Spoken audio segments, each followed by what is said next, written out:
So you don't have to go far online nowadays to see all these adverts for people selling you some kind of training program, mentorship program, coaching program around buying and selling businesses, mentoring people to do deals. And unfortunately, most of them are pretty terrible. I would describe it as the blind leading the blind. You've got effectively people whose primary experience is either in digital marketing or in selling seminars. And what they've done is that they've seen the demand out there, because there are tons and tons of businesses that do need to transition. And it really is an incredible opportunity to get into mergers and acquisitions right now. And what they do is they look for, search terms that people are searching for. They realize that there's a market for people to learn about this kind of stuff, and then they build their program around it. Now, you can spot these guys really easily because they will normally have a very low priced or free product to start with, and then multiple upsells. So there will be a next level, then a next level, then a big thing, then the platinum diamond, mastermind super duper group that you can join. And typically there'll be a different price points all the way up to try and capture some people that haven't got some money. Here's a cheap thing for you. Some people that have got lots of money. Here's an expensive thing for you. So basically it fits into that kind of that sort of very typical model that's been used by these internet marketing guys, where they have these funnels that take you in and take you through a kind of a sales process. So the first thing to really ascertain is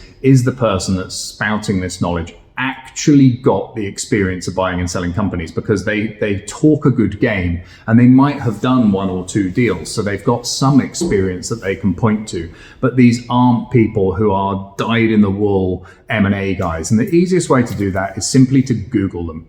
Is there anything more than, say, 5 years old or 10 years old talking about this person buying and selling companies or having anything to do with the M&A world? Because what you'll find is that most of these people, if you look at all of their YouTube channels, they started, a year ago or 2 years ago. If you look at their social media, it's, a year ago that they've been talking about M&A, and before that, it was the last seminar thing that they were selling. So do take your time to do the due diligence and figure out whether these people are have been doing this for the last 20 years, or whether they're just saying they've been doing this for the last 20 years. Is there any other evidence out there of anything that has a date on it that's more than a couple of years ago? Because this has really hotted up in the last couple of years. And look, I don't just say this because I have been doing this for 20 years and we have a fantastic program that we know works for people. I'm saying this genuinely to protect people, because we see some really terrible advice out there. Actually, advice that could potentially get you disqualified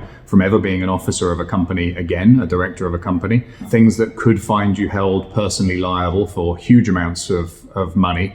Things that could see you being prosecuted for what's called fraudulent conveyancing. Yeah, you need to be very careful with the information you're being fed, because sometimes things that sound like common sense and sound perfectly normal can actually be very dangerous. And great examples of this is people recommending that you you do asset finance on a company and give that money to the previous owner in order to buy their business. That's incredibly risky. You're preferring a creditor, and that creditor that you're preferring is yourself. And you can get yourself in lots of trouble. If the business can't repay that debt, the creditor will have the right to appoint an insolvency practitioner or bankruptcy lawyer to the business, and they will have you investigated as a director for your conduct, and that would definitely be seen as director's misconduct. We see other people recommending that you take deal fees, which is where you buy a company and then you leverage it and take loads of fees out of it. Again, you can get yourself in all sorts of trouble if that's not done correctly. Now, unfortunately, what a lot of people have done, a lot of these sort of so-called gurus have done, is they've seen stories by, say, a private equity company, or they've read some blog somewhere about somebody doing something, and they've just decided to add that to their course and start teaching people to do it without really understanding the ramifications. And of course, the other big challenge that you have is that when you're buying small to medium-sized businesses, these are typically owner managed. So the person running the business is also the owner. And that's a very different animal when you're structuring and putting a deal together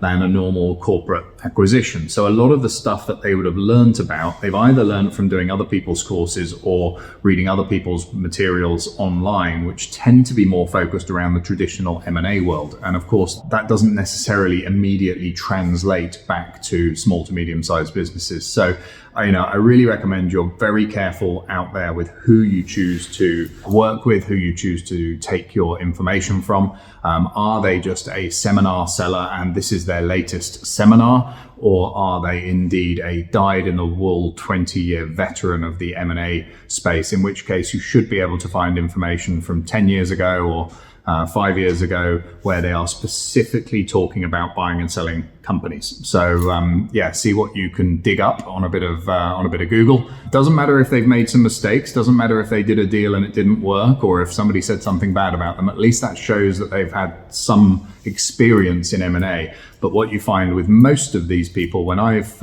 looked at them, is you just can't find a thing more than 2 years ago about M&A. It'd be about marketing, it'll be about seminars, it'll be about coaching or some other coaching program that they've been running. It will not be about buying and selling companies.